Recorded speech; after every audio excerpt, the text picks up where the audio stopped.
सब लोग शांत हो जाएं। अब क्वेश्चन नंबर 7 अपन डिस्कस कर चुके थे, बहुत सारा जो अपन ने डिस्कस करा था उसको 2 मिनट में रिकैप करवा देता हूं। मिस्टर शिवम रिटेल ट्रेडर है, रिटेल ट्रेडर होने से आपने क्या समझा था बेटा, इसको क्या नहीं मिलेगा, एडिशनल डेप्रिसिएशन। आज अपन को इसको कंप्लीट करना है, इसलिए फोकस करिएगा। एडिशनल डेप्रिसिएशन नहीं मिलेगा। फिर बेटा आप नीचे आए और आपने trading and profit and loss account पे प्राइमा फेसी चेक किया था। जब आपने प्राइमा फेसी चेक किया तो क्या सेल्स सही था? यस। सब लोग आंसर करिए, फोकस करिए इधर। क्या सेल्स सही था प्राइमा फेसी? यस। क्या क्लोजिंग स्टॉक भी प्राइमा फेसी सही था? यस। इनकम फ्रॉम यूटीआई सही था या ये गलत था? अच्छा, क्योंकि ये गलत था, नालायक अकाउंटेंट ने इसको ऐड करके रखा था, तो आप इसको सही करने के लिए क्या करने वाले थे? सर हम पीडीवीपी कैलकुलेट करते टाइम इसको माइनस करने वाले थे, लेकिन जब हम income from other sources calculate करेंगे तो हम इसको क्या कर देंगे? Add. I am requesting you to please focus. बेटा मैं आपको बता रहा हूं, ये एक ही क्वेश्चन है आपके पास समझने के लिए, इस एक ही क्वेश्चन में जान लगा देंगे और इस एक ही क्वेश्चन से पूरा पीडीवीपी कंट्रोल करना है और आपको मौका नहीं मिलेगा, मैं आपको बता रहा हूं वापस से। इनकम फ्रॉम यूटीआई में 2400 रुपए इनकम फ्रॉम यूटीआई, बेटा this is taxable under income from other sources. इसको नालायक अकाउंटेंट ने कहां टैक्सेबल कर दिया था? पीडीवीपी के अंदर, इसलिए आप इसको सही करने के लिए क्या कर दोगे? माइनस। अच्छा, ट्रीटमेंट क्या करना होता है? सर जो गलत ट्रीटमेंट उसने करा है हम उसका एग्जैक्टली क्या कर देंगे? Opposite treatment. उसने प्लस किया हुआ है बेटा, तो आप इसे क्या करोगे? माइनस। अच्छा माइनस कर दिया, ये तो एक ट्रीटमेंट है, लेकिन क्या ये कहीं दूसरी जगह भी टैक्सेबल है? Yes. Income from other sources में टैक्सेबल है, तो वहां आपको क्या करना पड़ेगा? ऐड। मेरा आपसे एक क्वेश्चन है, एक सिंपल सा क्वेश्चन है, क्या मुझे बताइए इससे कोई भी इंपैक्ट हुआ? एक बार माइनस कर रहे हो, एक बार प्लस कर रहे हो, नहीं, कोई भी इंपैक्ट नहीं हुआ बेटा, लेकिन पीडीवीपी में चेंज आ गया है और आईएफओएस में चेंज आ गया है।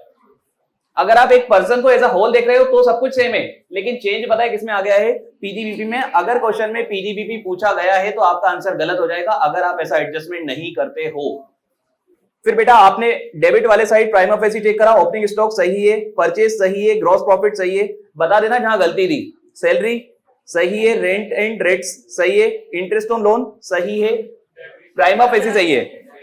सर डेप्रिसिएशन हमेशा गलत होगा, डेप्रिसिएशन हमेशा क्या होगा? गलत, क्योंकि डेप्रिसिएशन बेटा ये नालायक अकाउंटेंट के द्वारा किया गया है। अच्छा इसके बाद प्रिंटिंग, अच्छा ये डेप्रिसिएशन गलत है तो आप इसको सही करने के लिए क्या करोगे? सर नालायक अकाउंटेंट ने इस डेप्रिसिएशन को क्लेम कर लिया है, मतलब माइनस कर लिया है, तो हम उसे क्या कर देंगे? ऐड। अच्छा इसके बाद बेटा printing and stationery prima facie सही है, पोस्टेज एंड टेलीग्राम अगेन सही है।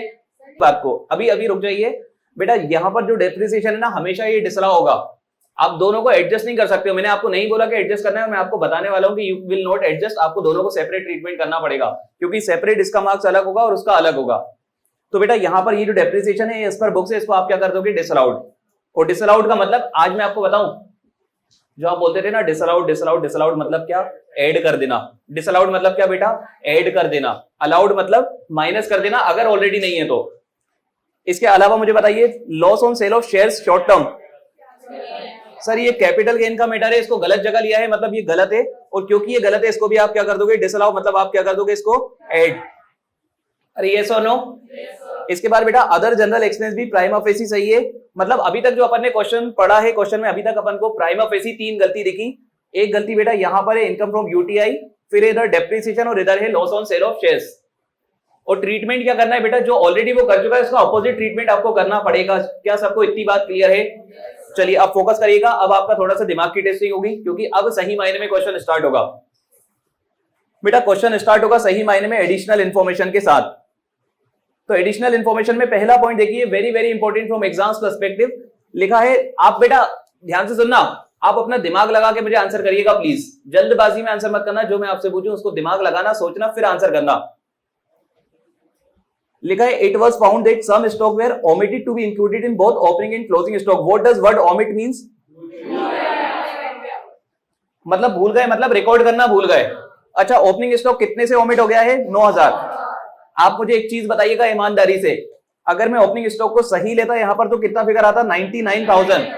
और अगर यहां 99,000 आता तो आपको पता है प्रॉफिट आपका कम हो जाता, 41,000 हो जाता प्रॉफिट। होता या नहीं होता?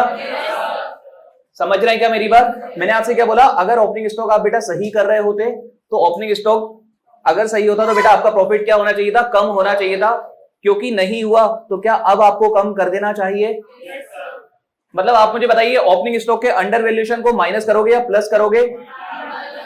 रटना नहीं है, रट भी सकते हो, रटना नहीं है, लेकिन आपको लॉजिकली सोचना पड़ेगा कि ओपनिंग स्टॉक सर अगर सही किया होता तो प्रॉफिट कम होना चाहिए था, क्योंकि नहीं करा था सही, तो आज हम उसको सही करने के लिए प्रॉफिट को क्या कर देंगे बेटा? माइनस। तो आप मुझे बताइए ये 9,000 रुपए प्लस होगा या माइनस होगा? अभी मैं आपको फॉर्मेट दिखाऊंगा तो आपको समझ आएगा कि कैसे क्या करना है। अभी तो सिर्फ आंसर करिए पॉइंट को देखते हुए। ओपनिंग स्टॉक माइनस हो जाएगा। अच्छा मुझे बताइए बेटा क्लोजिंग स्टॉक, एक सेकेंड, अगर क्लोजिंग स्टॉक 18,000 से इधर यहां पर प्लस होता तो क्या यहां पर नेट प्रॉफिट भी प्लस 18,000 हो जाता? नहीं हुआ तो क्या आज आप कर दोगे?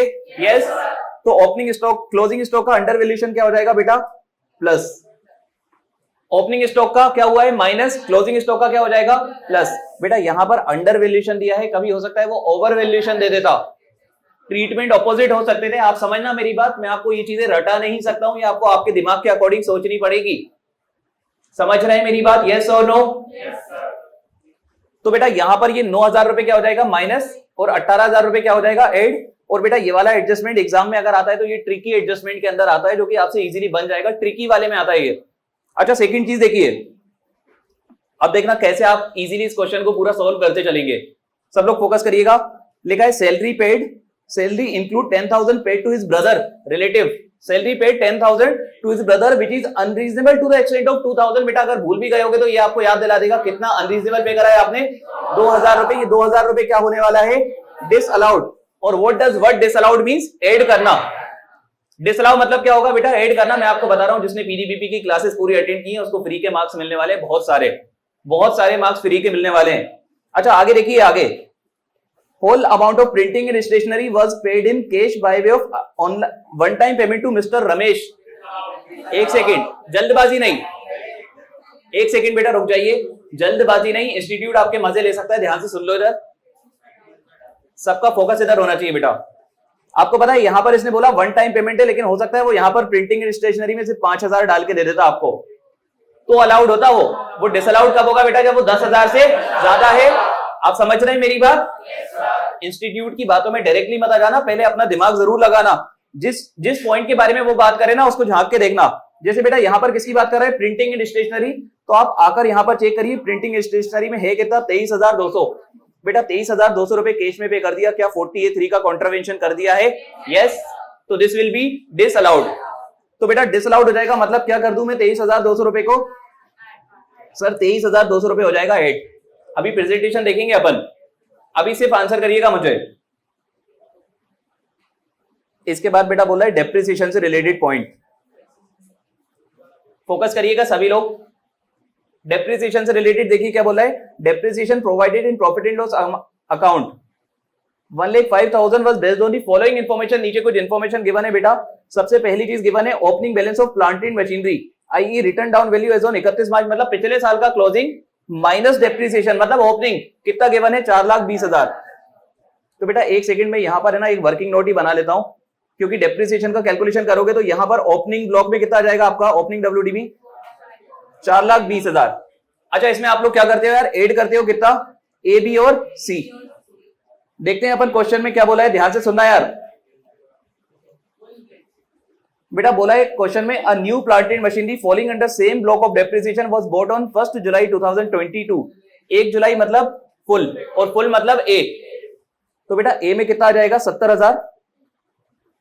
तो आप A के अंदर लिख दोगे 70,000। ध्यान से सुनना बेटा, डेप्रिसिएशन का क्वेश्चन अगर इंडिपेंडेंट आएगा तो टेक्निकल आएगा, जब वो फुल फ्लेज क्वेश्चन में आएगा ना तो कोई भी चीज टेक्निकल नहीं होगी, सब चीज इजी होंगी। आप देखिएगा बिल्कुल सिंपल सा डेप्रिसिएशन का एडजस्टमेंट होगा।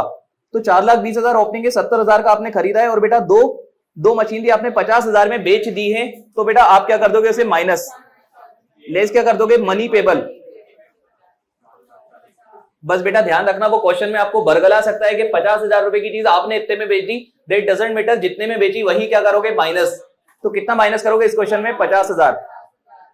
आप मुझे बताइए कितना ब्लॉक WDB ऑफ ब्लॉक बचा है? WDB of block for depreciation कितना? बेटा working note number 1, working note number 1 में इसी के 3 टुकड़े करोगे। A में नॉट पुट टू यूज 0। अच्छा B में कितना आ जाता है अपना हाफ वाला, वो भी कितना है?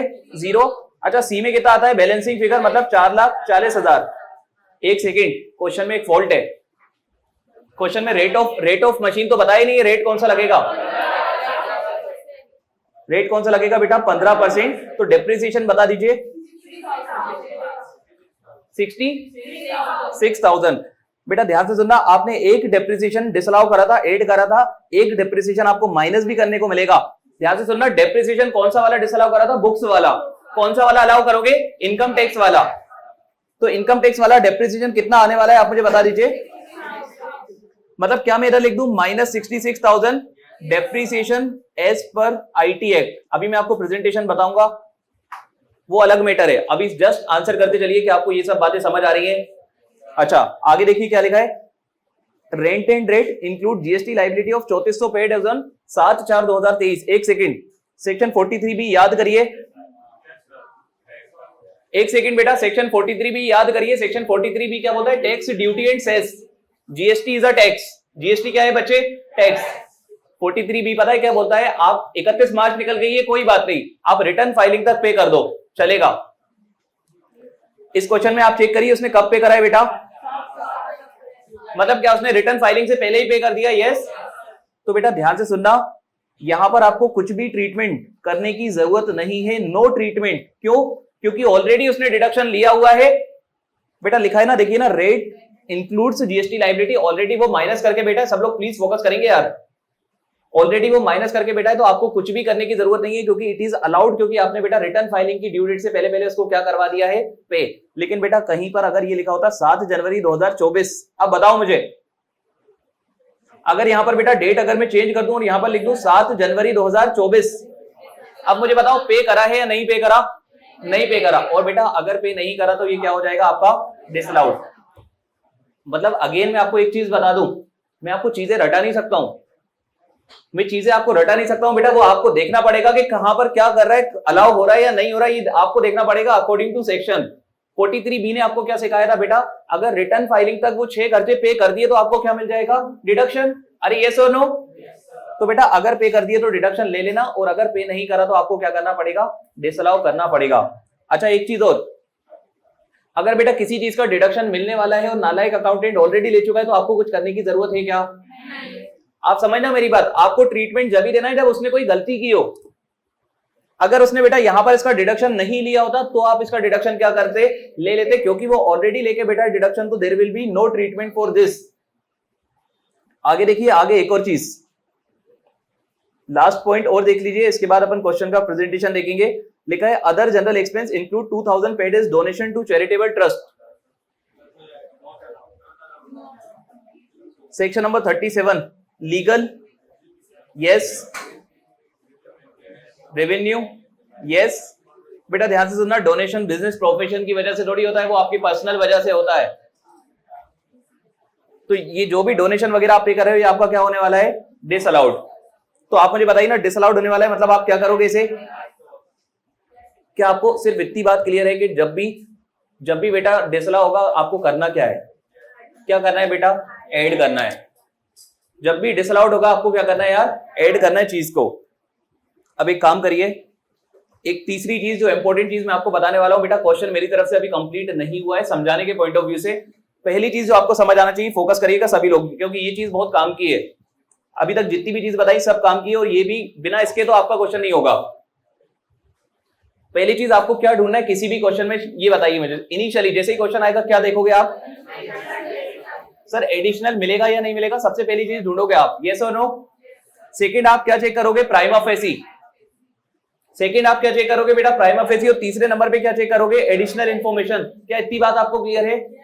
बेटा एक चीज जो मैंने अभी तक आपको नहीं बताई, पीडीबीपी कैलकुलेट करने के 2 मेथड होते हैं। एक होता है डायरेक्ट मेथड, समझना मेरी बात को, 2 मेथड होते हैं बेटा, एक होता है डायरेक्ट मेथड और एक होता है इनडायरेक्ट मेथड। और मैं आपको बता दूं, ये आप पीडीबीपी कैलकुलेट कर रहे हो, कुछ मत लिखना, बिल्कुल मत लिखना यार। आप पीडीबीपी कैलकुलेट कर रहे हो, इसके 2 मेथड होते हैं बेटा, एक होता है डायरेक्ट और दूसरा होता है इनडायरेक्ट। और मैं आपको बता दूं, ये आपके पास ऑप्शन नहीं होता है कि आपको कौन सा मेथड फॉलो करना है। इंफॉर्मेशन जो गिवन होती है उससे खुद मैटर अपने आप निकलता है। तो मैं तो आपको पहचानना बता रहा हूं कि कब आपको इनडायरेक्ट मेथड जाना है, कब आपको डायरेक्ट मेथड। प्लीज फोकस करिएगा, क्योंकि आप चाह के भी इसके अदरवाइज नहीं कर पाओगे। बेटा अगर प्रॉफिट एंड लॉस अकाउंट में आपको नेट प्रॉफिट दिख जाए, अगर आपको नेट प्रॉफिट नाम की कोई चीज दिख रही है तो बेटा समझ जाना ये इनडायरेक्ट मेथड का क्वेश्चन है। मैं आपसे क्या बोल रहा हूं, अगर आपको नेट प्रॉफिट दिख रहा है, चाहे वो स्टेटमेंट के फॉर्म में दिख रहा है चाहे लिखा दिख रहा है, अगर आपको नेट प्रॉफिट दिख रहा है बेटा, अगर लिखा है वर्ड नेट प्रॉफिट, मतलब वो कौन सा क्वेश्चन है यार, इनडायरेक्ट मेथड। समझना मेरी बात को, मैं आपको बताऊंगा what is direct method, what is indirect method, लेकिन अभी मैं आपको बता रहा हूं वो चीज ध्यान रखो। अगर बेटा आपके सामने वर्ड आ रहा है नेट प्रॉफिट तो समझ जाना कौन सा मेथड है, इनडायरेक्ट मेथड। और मैं आपको बता दूं इसकी प्रोबेबिलिटी है 99.5%। हमेशा एक ही मेथड होता है 99.5%। कौन सा होता है बेटा, इनडायरेक्ट मेथड। इवन मैं तो आपसे बोल रहा हूं कि डायरेक्ट मेथड का क्वेश्चन ही हमारे पास एक अवेलेबल है, only one question direct method का। और ये क्वेश्चन भी पता है कब आया था, अभी नवंबर 22 के एग्जाम में आया था आपके, अभी नवंबर 22 के एग्जाम में आया था, अभी निपटारा हुआ था बच्चों का इसी क्वेश्चन की वजह से, क्योंकि उनको डायरेक्ट इनडायरेक्ट मेथड बहुत अच्छे से आता था। डायरेक्ट मेथड में सिखाया मेरी तरफ से गया था, सब कुछ गया था, लेकिन जब उनने पहली बार कोई चीज देखी ना वो डर गए। तो अपन तो अब अपने पास क्वेश्चन भी है तो अपन तो उसकी प्रैक्टिस भी कर लेंगे, लेकिन आप लोग प्लीज फोकस करिएगा। आपको पहचानना कैसे, पहले तो ये बताओ मुझे। मतलब बेटा अब मेरी तरफ से क्वेश्चन का समझना कंक्लूड हो चुका है, ध्यान देना सब लोग, ध्यान देना बेटा। सबसे पहली चीज आप क्या ढूंढोगे, एडिशनल मिलेगा या नहीं, प्लीज फोकस। सबसे पहली चीज जो आप क्वेश्चन में ढूंढोगे बेटा, एडिशनल डेप्रिसिएशन मिलेगा या नहीं। सेकंड चीज आप क्या करोगे, नहीं बेटा प्राइमा फेसी चेक करने से पहले आप देखोगे मेथड कौन सा है। फर्स्ट चीज डेप्रिसिएशन एडिशनल मिलेगा या नहीं, सेकंड चीज बेटा मेथड कौन सा है। अगर वर्ड नेट प्रॉफिट मिल रहा है किसी भी तरीके से मिल रहा है तो आपको कौन सा मेथड लगने वाला है, इनडायरेक्ट मेथड। तो सेकंड चीज क्या हो जाएगी, आपका मेथड। और तीसरी चीज होगी बेटा आपका क्या, प्राइमा फेसी चेक करना। और चौथी चीज क्या हो जाएगी, एडिशनल इंफॉर्मेशन चेक करना। अब एक काम करते हैं बेटा, इसको इस क्वेश्चन को अपन को सोल्व करना है। एक काम करिए, एक फॉर्मेट बनाइए, ऐसा मैंने आपको जो भेजा है वैसा फॉर्मेट बनाइए, क्योंकि आप लोग बना नहीं पाए होंगे। और 2 ही पेज में बनाइएगा, कंजूसी मत करना, 2 पेज लगेंगे, एग्जाम में भी 2 पेज लगेंगे। अच्छा फॉर्मेट में क्या आ रहा है, computation of PGBP of mister Shivam. Mister Shivam कौन है, असेसी। ईयर कौन सा है बेटा, असेसमेंट ईयर 23-24। कैलकुलेट क्या कर रहे हो, PGBP, computation of PGBP of mister Shivam for assessment year 23-24। Format में आने वाला है पर्टिकुलर, नोट, कैलकुलेशन, अमाउंट। और 2 पेज में बनाएंगे, 2 से कम में मत बनाना, एग्जाम में आपको तकलीफ हो जाएगी। अभी से आदत डाल लो, क्योंकि बेटा थोड़ा अलग टाइप का क्वेश्चन होता है, आज तक आपने ऐसा कुछ करा नहीं है। चलिए अब बेटा ध्यान दीजिएगा सभी लोग। आपने लिख दिया क्या, नेट प्रॉफिट। बेटा अभी तक सुनना मेरी बात, सबका फोकस है। अभी तक ऐसा मान के चलिए क्वेश्चन में आपने कुछ नहीं करा, आपने देखा एक क्वेश्चन है पीडीबीपी का, आपने उसका सिर्फ फॉर्मेट बना लिया 2 पेज का, ठीक है। उस फॉर्मेट में क्योंकि, और आपने फिर देखा कि उसको एडिशनल मिलेगा या नहीं मिलेगा, फिर आपने देखा मेथड कौन सा है, और आपने जब फॉर्मेट बनाया तो स्टार्ट कहां से होगा बेटा, हमेशा नेट प्रॉफिट। अच्छा नेट प्रॉफिट कितना गिवन है, 50,000। इसके बाद देखिए क्या लिखा है, add items disallowed. Add item disallowed, बेटा आप भी तो क्या ही करते थे, डिसअलाउड मतलब आप क्या करते थे, एड। क्या लिखा है बेटा, एड आइटम्स डिसअलाउड। अगर आप सिर्फ इतना लिख दो तो भी चल जाएगा, अगर आप पूरा लिख दो तो बहुत ही अच्छी बात है, अगर आप सिर्फ इतना भी लिख दो चल जाएगा। मैं तो बोल रहा हूं अगर सिर्फ आप एड भी लिख दो तो भी चल जाएगा, लेकिन आपको फिर भी बेटा इतना तो लिखना है, आइटम्स डिसअलाउड मिनिमम लिखना है आपको। तो नेट प्रॉफिट के बाद आप क्या लिखोगे, items disallowed oblique separately considered. अच्छा ये तो आपका फर्स्ट पेज था, मैं आपको फॉर्मेट समझा देता हूं। सेकंड पेज में पता है आप क्या कर रहे हो, less item taxable under other head और सेपरेटली कंसीडर्ड। ये फॉर्मेट है जो आपको याद रखना है। और बेटा ध्यान से सुनना, ये आप फर्स्ट पेज पे ही करोगे और ये आप सेकंड पेज पे ही करोगे, ऐसा इंस्टीट्यूट नहीं बोलता, ऐसा मैं बोल रहा हूं आपसे, क्योंकि आप एडजस्ट नहीं कर पाओगे, 2 पेज में ही आपको एडजस्ट करना पड़ेगा, आपको तकलीफ हो जाएगी वरना। इसलिए 2 पेज में ही करना है अपन को, अभी से आदत डालनी है। एड 1 पेज पे करेंगे और लेस कौन से पेज पे करेंगे, अगले वाले पे जी। बेटा ऐसा इंस्टीट्यूट नहीं बोलता है कि अगले पेज पे करना है, ये मैं बोल रहा हूं आपसे। जगह छूटनी चाहिए बेटा, जगह कम नहीं पड़नी चाहिए, जगह छूट जाए वो चलेगा, कम पड़ गई तो दिक्कत हो जाएगी, इसीलिए 2 पेज में करा है। 1 पेज में नहीं हो सकता बेटा, 1 पेज में नहीं होगा। और एग्जाम में अगर आप 1 पेज में करने की कोशिश करोगे, जगह कम पड़ गई तो फिर आपको काटना पड़ेगा, और इतना बड़ा क्वेश्चन होता है कि आपके लग जाएंगे काम। आप समझिए मेरी बात को, मैं आपको एग्जाम के पॉइंट ऑफ व्यू से ही बता रहा हूं। बेटा यहाँ पर जो भी चीज मैं आपको बता रहा हूँ एग्जाम के पॉइंट ऑफ व्यू से, ये आपका ऐसा कुछ प्रेजेंटेशन रहना चाहिए जिसमें फर्स्ट पेज ऐसा होगा, सेकंड पेज कंटिन्यूएशन में होगा लेकिन वो लेस वाला होगा। अब बेटा एक काम करिए, क्वेश्चन में आपने प्राइमा फेसी चेक करा था, कौन से वाले साइड में गलती मिली थी आपको? Income from UTI. बेटा ध्यान से सुनना, अब अपन सॉल्व कर रहे हैं। आपको पता है कौन कौन से पॉइंट में गलती मिली थी? एक तो ये पॉइंट था, एक ये पॉइंट है, और एक और क्या था, ये है ना। 3 गलती आपको प्राइमा फेसी मिली थी। तो बेटा सबसे पहले आप टेक केयर प्राइमा फेसी गलती को ही करोगे, और वो भी क्रेडिट वाले साइड से आप स्टार्ट करोगे। इनकम फ्रॉम यूटीआई 2400, क्या इसको टैक्सेबल करना चाहिए था? नहीं, उसने कर दिया। तो आप इसको सही करने के लिए क्या करने वाले थे? माइनस। तो बेटा आप अपने सॉल्यूशन में पता है क्या लिखोगे? यहां आप लिखोगे इनकम फ्रॉम यूटीआई, तो आप यहां पर लिखो इनकम फ्रॉम यूटीआई। यहां पर लिखिए आप लोग इनकम फ्रॉम यूटीआई कितना था यार? 2400 रुपए। तो यहां पर आप बेटा लिख लीजिए 2400 रुपए कैलकुलेशन वाले कॉलम के अंदर। इनकम फ्रॉम यूटीआई कैलकुलेशन 2400 रुपए लिखेंगे आप कैलकुलेशन वाले कॉलम के अंदर, मतलब इनर वाले कॉलम के अंदर। अच्छा, इसके बाद आपको क्या देखा था? डेप्रीसिएशन। डेप्रीसिएशन आपको क्या करना था? एड। तो बेटा एड वाले में आप क्या लिख देंगे? कौन सा डेप्रीसिएशन है ये? Depreciation as per books. कितना है बेटा? 1,05,000। 1,05,000 हो जाएगा आपका डेप्रीसिएशन एज पर बुक्स। इसके बाद और क्या गलती आपको मिली थी? Prima facie. बेटा ध्यान से सुनना, जैसा मैं आपको बता रहा हूं ना, आपको इसी तरीके से सोचना है और इसी अप्रोच में सॉल्व करना है। स्टेप्स भी आपकी ऐसी होना चाहिए कि सबसे पहले आप प्राइमा फेसी ही देखोगे। तो प्राइमा फेसी तीसरी गलती आपको मिली थी loss on sale of shares. बेटा ये कैपिटल गेन का मैटर था, लेकिन इस नालायक ने पीजीबीपी के अंदर ही उसका डिडक्शन ले लिया, तो आप इसको क्या करने वाले थे? डिसअलाउड। तो बेटा यहां पर लिख दीजिए आप loss on sale of shares. कितना था यार? 8,500 रुपए। तो बेटा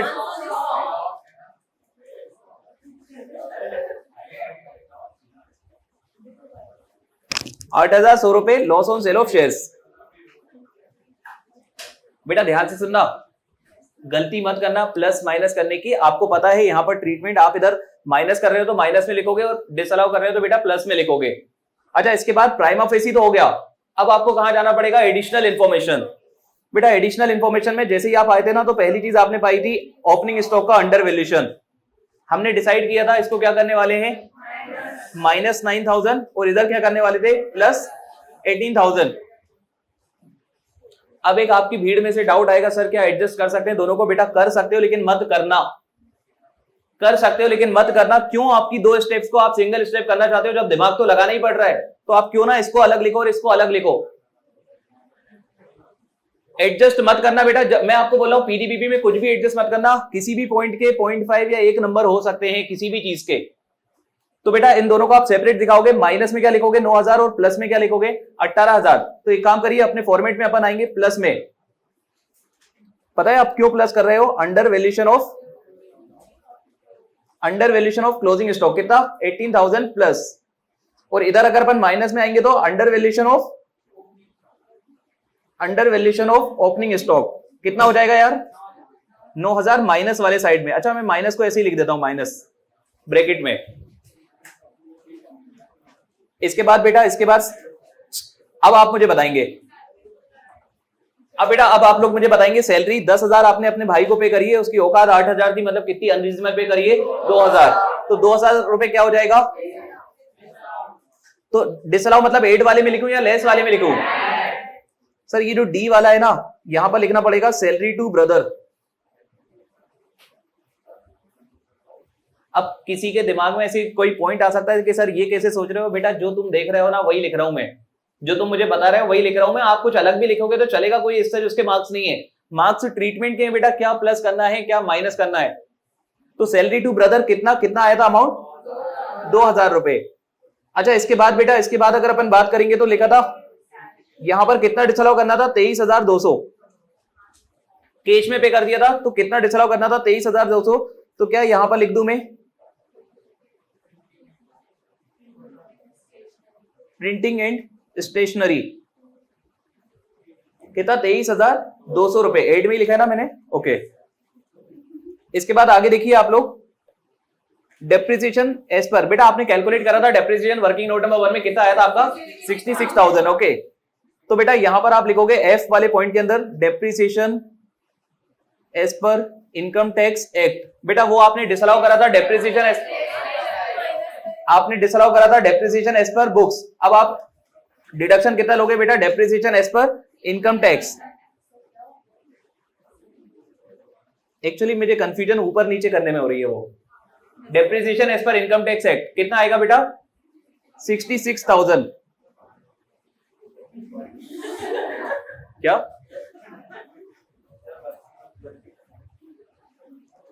बेटा वो अपन इसकी बात करेंगे। अभी तो जो मैं आपको बता रहा हूं, अभी ये क्वेश्चन कोई कंप्लीट सोल्व होता नहीं आ रहा है आपका, अभी ये इनकम्प्लीट चल रहा है। अभी जो मैं आपसे बोला हूं वो करिए बस। Depreciation as per income tax है कितना 66,000। अच्छा बेटा मैं बताऊंगा सब। इसके बाद रेंट एंड रेट, इसमें कुछ करना था या नहीं करना था? इसमें कुछ नहीं करना था, इक्वल टू लिख दूं क्या? प्लीज एक बात सुनिए मेरी, प्लीज डू नॉट क्वेश्चन, आप क्वेश्चन मत करिए, मैं आपको सब बताने वाला हूं बेटा। जो आप सोच रहे हो मैं उससे ज्यादा बताने वाला हूं, और वो आपको करना पड़ेगा। अभी आप जितना सोच रहे हो उससे बहुत ज्यादा मेहनत करनी है आपको इस क्वेश्चन में। अभी मैं आपको बता रहा हूं, जो भी ट्रीटमेंट आप प्लस कर रहे हो माइनस कर रहे हो उसके बारे में आपको लिखना पड़ेगा नीचे, आपको उसके नोट्स बनाना पड़ेंगे, एक नहीं अभी कई वर्किंग नोट्स बनेंगे वहां पर, समझिए मेरी बात को। तो बेटा ये इधर बस अभी तो मुझे ट्रीटमेंट बताइए, क्या ये वाला ट्रीटमेंट सही है? यस। तो बेटा क्योंकि ये ट्रीटमेंट सही है तो इसका आपको कुछ भी नहीं करना। अच्छा ये वाले में सही था या इसमें 2000 डिसअलाउ होना था? तो 2000 बेटा डिसअलाउ में कर दो, 2000 रुपए डोनेशन, 2000 रुपए डिसअलाउड।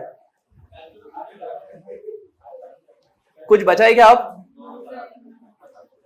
बचे, एक चीज ध्यान से सुनना सभी लोग, सबका फोकस चाहता हूं क्लास में। अभी आप जो कैलकुलेट कर रहे हो हेडिंग डालिए, हेडिंग देखिए आप क्या डली हुई है, कंप्यूटेशन ऑफ पीजीबीपी।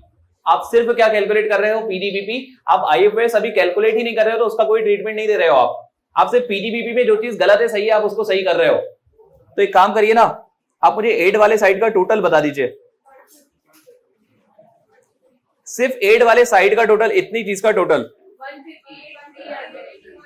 158 158,300। बेटा जो 8 वाले का टोटल है ना, 8 वाले का टोटल है उसको आप कहां लिखोगे? आउटर कॉलम में 1,58,300। अच्छा लेस वाले का टोटल बताइए मुझे। 77,400। तो इसका भी जो टोटल है इसको आप कहां लिखोगे? इधर। तो आप मुझे पीजीबीपी बता दीजिए कितना आपका पीजीबीपी आएगा? 1,20,900 रुपए। ठीक है मैं चेंज कर दूंगा, कोई दिक्कत नहीं है। 1,30,900 रुपए। वापस से बता रहा हूं, ध्यान से सुन लो। प्रेजेंटेशन, बेटा प्रेजेंटेशन आपका क्या रहेगा? सबसे पहला होगा पर्टिकुलर, जहां पर आप स्टार्ट कहां से करोगे? नेट प्रॉफिट से, और उसमें कुछ चीजें ऐड करोगे और कुछ चीजें क्या करोगे? माइनस। अच्छा इधर देख के आंसर करिए मुझे, बस 2 मिनट के लिए सॉल्यूशन छोड़ दीजिए। ऐड कौन से वाले पेज पे करोगे? फर्स्ट वाले पेज में ऐड करोगे, और लेस कौन से वाले में करोगे? नेक्स्ट वाले में। इतनी बात तो क्लियर है ना यार? अच्छा बेटा जितनी भी चीजें आप ऐड कर रहे हो, जितनी भी चीजें लेस कर रहे हो, उसको आप इनर कॉलम में लिखिएगा। आउटर कॉलम में सिर्फ उसका क्या लिखोगे? टोटल। मैं आपको बता दूं, आप चाहते तो इस इनर कॉलम की जरूरत नहीं थी, आप चाहते तो सब कुछ यहां लिख देते, लेकिन वो खिचड़ी टाइप की पक जाती है। तो बेटा आप सबको इधर लिखिएगा, फिर इनका जो टोटल है उसको आप कहां लिखिएगा? इधर। समझ रहे हैं क्या आप लोग मेरी बात? उसी तरीके से बेटा यहां पर लेस में आप यहां पर लिखिएगा उसका टोटल, मतलब अंदर इनर कॉलम में लिखिएगा उनके इंडिविजुअल, और टोटल कहां पर लिखोगे बेटा? आउटसाइड। क्या आपको इतनी बात क्लियर है? आपका पीजीबीपी आ चुका है 1,30,900 रुपए। बेटा यही आपका आंसर है 1,30,900। अपन एक बार वेरीफाई कर लेते हैं। 1,30,900 अपना क्या है? पीजीबीपी। अब बेटा प्लीज फोकस करिएगा, अगर आप सोच रहे हैं कि सिर्फ इतना करने से आपको 14 नंबर मिल जाएंगे तो नहीं, इतना करने से आपको मुश्किल से 7 नंबर मिलेंगे, मुश्किल से 7 या 8 नंबर मिलेंगे आपको इतना करने से। आप ध्यान दीजिए बेटा, ये 14 नंबर का क्वेश्चन है, ये 14 नंबर का क्वेश्चन आता है। और सब लोग फोकस करिएगा, और ये आता ही है, मतलब ऐसा नहीं है कि आएगा तो आएगा, नहीं, ये तो आएगा, बाकी का कुछ कंफर्म नहीं है, लेकिन ये तो आएगा यार। अब ध्यान से सुन लो सब। और मैं आपको बता रहा हूं बेटा, क्वेश्चन में जो सबसे टेक्निकल क्वेश्चन होता है ना, जो लोगों को लगता है वो टॉपिक है पीजीबीपी, और वो क्वेश्चन है यही क्वेश्चन, जो कि जिस बच्चे ने कर लिया, मुझे नहीं लगता कि इसमें कुछ भी चीज टेक्निकल है, मैं आपको बता दूं ईमानदारी से। अब बेटा सब लोग फोकस करेंगे, सबका फोकस है अच्छे से। आपने एक चीज बनाई थी पर्टिकुलर के बाद नोट, और उसको आपने छोड़ा हुआ है खाली। तो बेटा जहां पर भी आपने कुछ भी ऐड करा है, कुछ भी लेस करा है, सीक्वेंशियली नोट डालेंगे 1 2 3 4 5 6 7 8 9, सीक्वेंशियली डालेंगे बेटा। चाहो तो उल्टा सीधा भी डाल सकते हो, लेकिन मान लो मेरी बात, सीक्वेंशियली डालना, ठीक है। नोट्स पहले आप छोड़ के आए थे, अब आप नोट्स के लिए जगह डाल दी आपने, यस, अरे हाँ या ना? अब बेटा नीचे आपको लिखना पड़ेंगे नोट्स।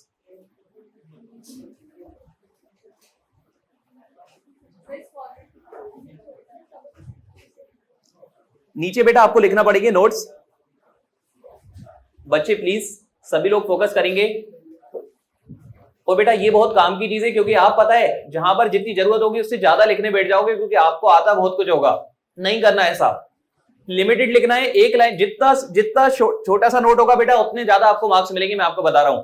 जितना सिंपल, जितना कंसाइज नोट लिखोगे, उतने मार्क्स मिलेंगे। सर क्या हमें अपनी लैंग्वेज लिखनी है? कोई जरूरत नहीं। सर क्या हमें लॉ की लैंग्वेज लिखनी है? नहीं, आप अपनी लैंग्वेज में नोट्स लिखिए। सर क्या सेक्शन नंबर कोट करना जरूरी है? बेटा ध्यान से सुनना सभी लोग, मैं आपको बता रहा हूं। हाँ बेटा, नंबर के हिसाब से ही लिखना है। आप लिखिएगा ना 1 2 3।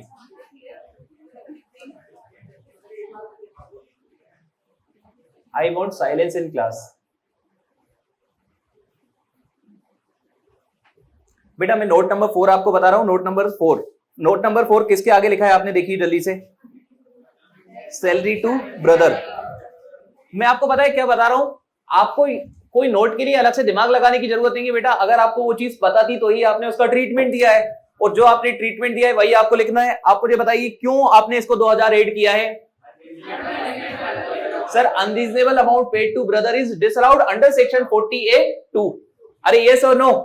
तो यहां पर बेटा मैं अपनी लैंग्वेज में लिख रहा हूं, जरूरी नहीं है आपकी लैंग्वेज मेरी लैंग्वेज से मैच हो, आपको अपनी लैंग्वेज में लिखना है। जैसे आपकी जगह यहां मैं होता तो मैं ऐसा लिखता, unreasonable amount paid to brother is disallowed. सिर्फ इतनी सी बात आपको लिखनी है, बिल्कुल simple concise. Unreasonable amount paid to brother is disallowed. Section नहीं पता तो सिर्फ इतना लिखना है। और बेटा अगर सेक्शन पता है तो लिख देना under section 40 capital A subsection 2। बेटा अगर 40A याद है तो 40A लिख देना, वो भी सेक्शन ही होता है।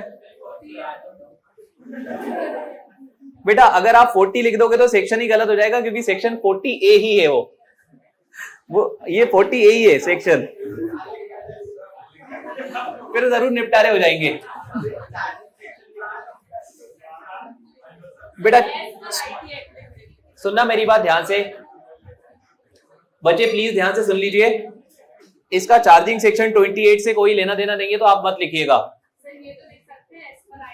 एज पर IT एक्ट भी आपको लिखने की जरूरत नहीं है, क्योंकि आपको बेटा ये सफिशिएंट है। This is sufficient. सब लोग सुन लीजिए बेटा, दिस इज सफिशिएंट। अगर किसी बच्चे को सेक्शन पता है किसी पर्टिकुलर पॉइंट का तो सेक्शन लिखना है, वरना नहीं लिखना। उसके कोई मार्क्स नहीं है, मार्क्स सिर्फ इसके हैं बेटा। Unreasonable amount paid to brother is disallowed. अच्छा एक काम करिए, इसके बाद पॉइंट नंबर 5। चलिए पॉइंट नंबर 5 आप मुझे बताइए, पॉइंट नंबर 5 में क्या लिखोगे? आपकी जगह मैं होता तो लिखता अमाउंट पेड इन एक्सेस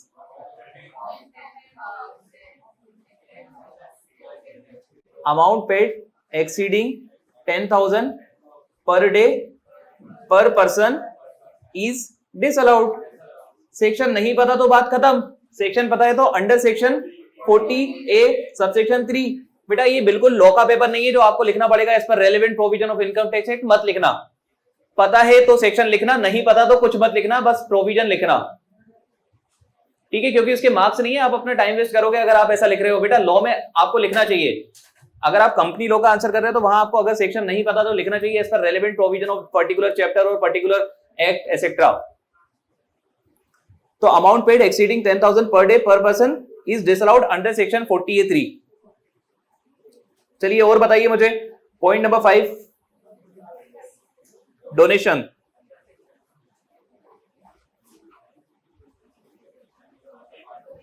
और बेटा ध्यान से सुन लो एक चीज और, अगर कुछ आपके पास ज्यादा लिखने को नहीं है ना, जैसे डोनेशन में मैं आपको एक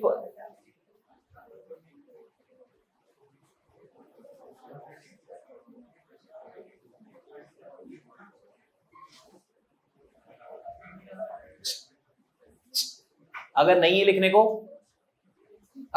लिखने को इतना लिख दो। मैं आपसे बोल रहा हूं बेटा सिर्फ आपको लिखना है जस्ट फॉर फॉर्मेलिटी, लेकिन उसके मार्क्स हैं। आपकी लैंग्वेज वहां चेक नहीं की जाएगी, आप क्या लिख रहे हो वहां पर इतना चेक नहीं किया जाएगा, क्योंकि ट्रीटमेंट आपको सही पता होगा तो ही आप वहां लिख पाओगे सही, वरना तो ऊपर आपका ट्रीटमेंट ही गलत होगा। बेटा हो सकता है क्लास में से किसी महानालायक बच्चे ने इसको माइनस में लिख दिया हो, मतलब इसका डिडक्शन ले लिया हो, तो बेटा ट्रीटमेंट ही गलत है तो नोट के भी मार्क्स चले जाएंगे। जिसने ऊपर ट्रीटमेंट सही करा है उसी का नोट सही होने वाला है, और वो आप कुछ भी लिख सकते हो, बस आपको लिखना है उसके बारे में। अच्छा ये तो मैंने जुगाड़ वाला बताया। अगर मैं donation is disallowed as it is personal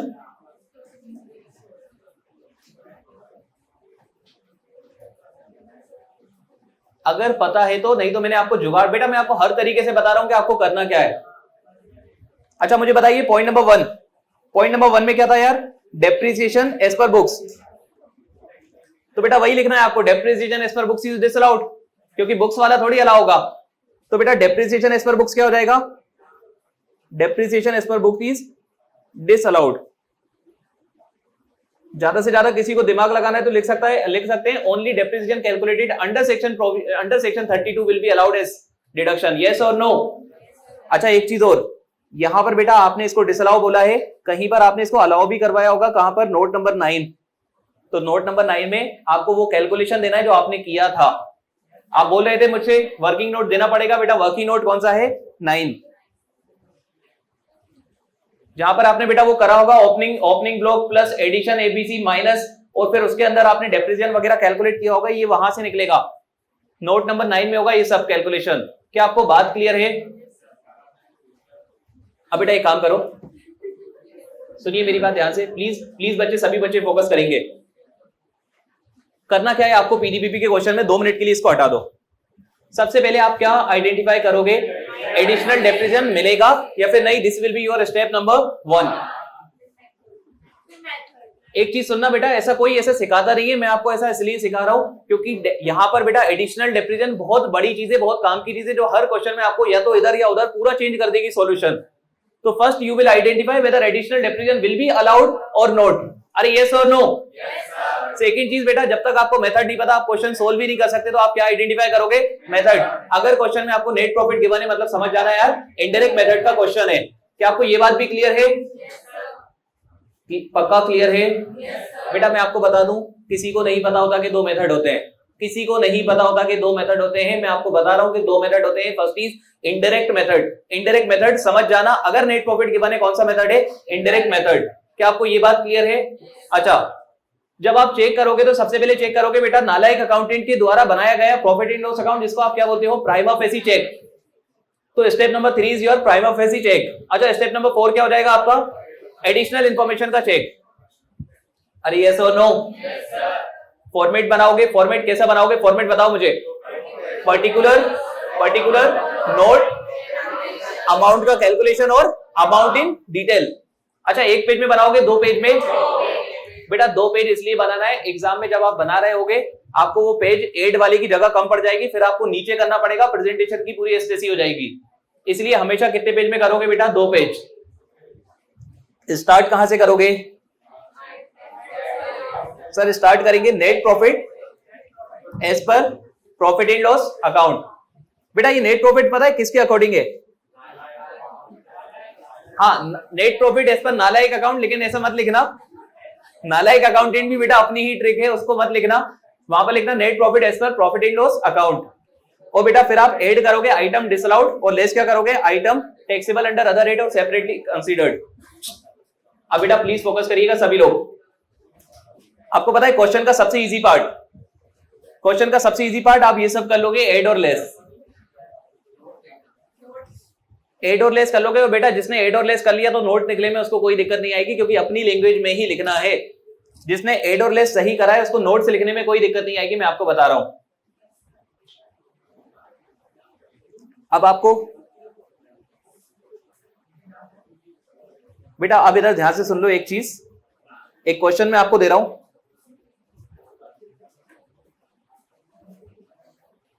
question number 9।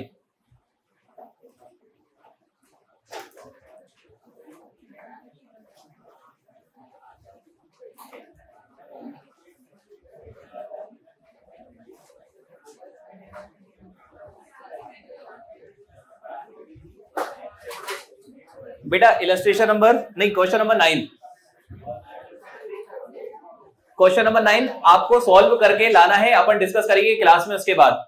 और बेटा आपको विद ऑल, आप एक काम सुनिए मेरी बात ध्यान से, आपको ये ऐसे सॉल्व करके आना है कि भैया आप एग्जाम में बैठे हो, 14 मार्क्स का क्वेश्चन आपके सामने आया है और आपको इसको सॉल्व करना है। बेटा आपको इसको सॉल्व करने में 40 मिनट का टाइम लगना चाहिए, क्योंकि इतना ही टाइम आपके पास एग्जाम में होगा इस क्वेश्चन को सॉल्व करने के लिए। तो कोशिश करिएगा 40 मिनट के अंदर with the best presentation you can give, जो प्रेजेंटेशन आप आइडियली दे सकते हो, जितना अच्छा दे सकते हो बेटा उस अकॉर्डिंग आप मेरे पास लेकर आना।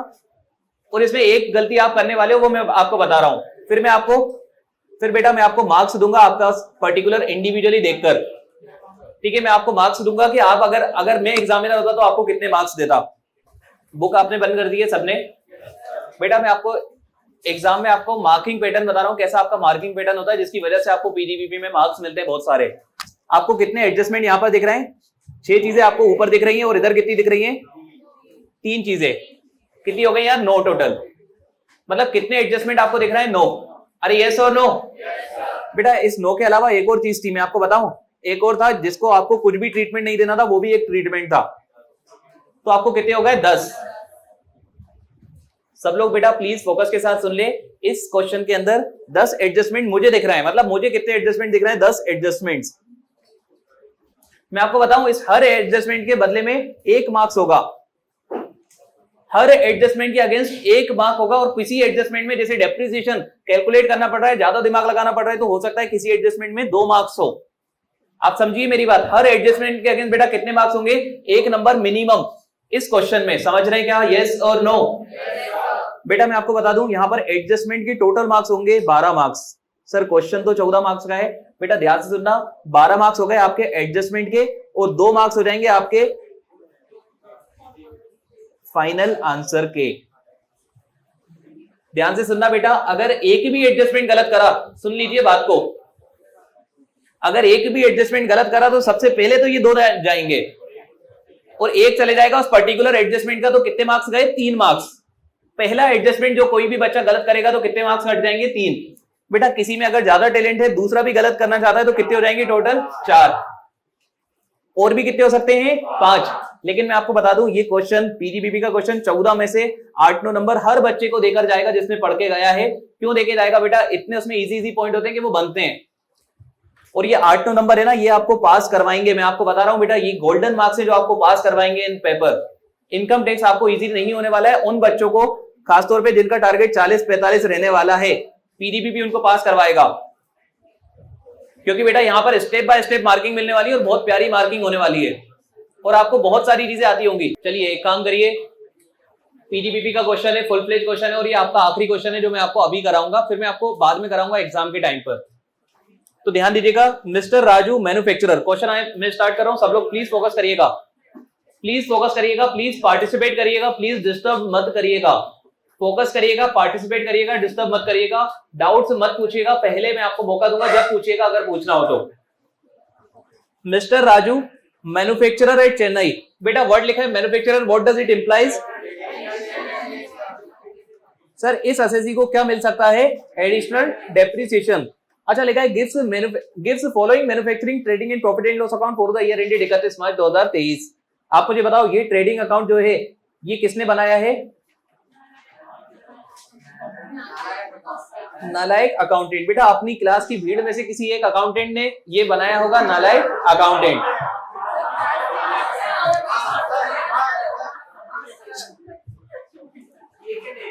ध्यान से सुनिएगा बेटा, ये अकाउंट किसने बनाया है?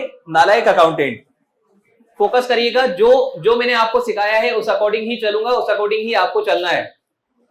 मैन्युफैक्चरर है, एडिशनल मिल जाएगा। ये अकाउंट किसने बनाया? नालायक अकाउंटेंट। बेटा आप इस पे आंख बंद करके भरोसा नहीं कर सकते हो, आपको इसकी गलतियां निकालनी है। और ऐसा नहीं है कि यार सामने वाला अगेंस्ट है तो आप उसकी गलतियां, सही भी चीज उसने करी होगी तो गलती निकालोगे, नहीं। अगर उसने कोई गलत करा होगा तो आपको उसकी गलती निकालनी है। और बेटा अगर कोई गलती मिलती है तो ट्रीटमेंट क्या करोगे? रिवर्स। बेटा जो उसने ट्रीटमेंट करा होगा उसका एग्जैक्टली ऑपोजिट ट्रीटमेंट आप देने वाले हो उसको सही करने के लिए। आपको बेटा trading in profit and loss account given है। और मुझे बताइए क्या आपको नेट प्रॉफिट वर्ड दिख रहा है? यस। मैंने आपको क्या सिखाया? अगर नेट प्रॉफिट लिख रहा है मतलब ये कौन सा मेथड है? Indirect method. पहली चीज एडिशनल मिलेगा, सेकेंड चीज प्रॉफिट एंड लॉस गिवन है, और मेथड कौन सा है बेटा? Indirect method. क्या आपको इतनी बात क्लियर है? अच्छा अब बेटा चेक करने डायरेक्ट नीचे एडिशनल इंफॉर्मेशन पे जाओगे या पहले ऊपर आओगे? First you will check prima facie. पहले आप प्राइमा फेसी चेक करोगे। एक काम करिए, बाय सेल्स प्राइमा फेसी सही है क्या? Yes. By closing stock prima facie सही है क्या? यस। बच्चे ध्यान से सुनना, प्राइमा फेसी का मतलब है कि नाम, सिर्फ नाम को देख के अगर मैं बात करूं तो वो सही है या फिर गलत है। तो भैया बाय सेल्स सही है, क्लोजिंग स्टॉक सही है, ग्रॉस प्रॉफिट तो ठीक है, डिविडेंड फ्रॉम डोमेस्टिक कंपनी बेटा ये गलत है। ये कहां टैक्सेबल होना चाहिए था? IFRS। आपको पता है नालायक अकाउंटेंट ने गलती क्या की है? ध्यान से सुनिएगा, नालायक अकाउंटेंट ने गलती की है, इसको कहां पर टैक्सेबल कर दिया? PDBP। तो बेटा आप इसको सही करने के लिए PDBP से क्या करोगे? प्लस या माइनस? प्लस तो वो ऑलरेडी करके बेटा है, आपको उसको सही करने के लिए उल्टा करना पड़ेगा, मतलब माइनस। ध्यान से सुनिएगा बेटा, क्या सिर्फ माइनस करके छोड़ दोगे? सर अगर क्वेश्चन, बेटा ध्यान से सुनना, एग्जाम के पॉइंट ऑफ व्यू से बात बता रहा हूं, अगर क्वेश्चन में पूछा ही PDBP है तो माइनस करके छोड़ देना, कोई दिक्कत नहीं है, क्योंकि IFRS तो पूछा ही नहीं है। अगर क्वेश्चन में बेटा पूछा है सब कुछ, जो कि आपको मैं बता दूं एग्जाम में आपको सब कुछ पूछेगा, सिर्फ PDBP नहीं पूछेगा, तो उस केस में आपको क्या करना पड़ेगा? प्लस करना पड़ेगा। कहां पर? इनकम फ्रॉम अदर सोर्सेज के अंदर। मिक्स क्वेश्चन आएगा बेटा, क्वेश्चन नंबर 1 मिक्स क्वेश्चन आएगा, और पूरे इनकम टैक्स के मिक्स ही क्वेश्चन आपको देखने को मिलेंगे। ठीक है, मिक्स ही क्वेश्चन आपको देखने को मिलेंगे। ध्यान से सुनिए, माइनस करोगे PDBP के अंदर और प्लस कहां करोगे बेटा? इनकम फ्रॉम अदर सोर्सेज के अंदर। क्लियर है आपको इतनी सी बात? अच्छा इसके बाद बेटा ध्यान से सुनिए, इनकम फ्रॉम एग्रीकल्चर नेट। अच्छा नालायक अकाउंटेंट ने पता है क्या करा? एग्रीकल्चर इनकम को PDBP के अंदर टैक्सेबल कर दिया। गलती नंबर 1। आप मुझे बताइए PDBP के अंदर टैक्सेबल करना चाहिए था या नहीं करना चाहिए था? नहीं। तो आज आप उसको सही करने के लिए PDBP में क्या करोगे? माइनस।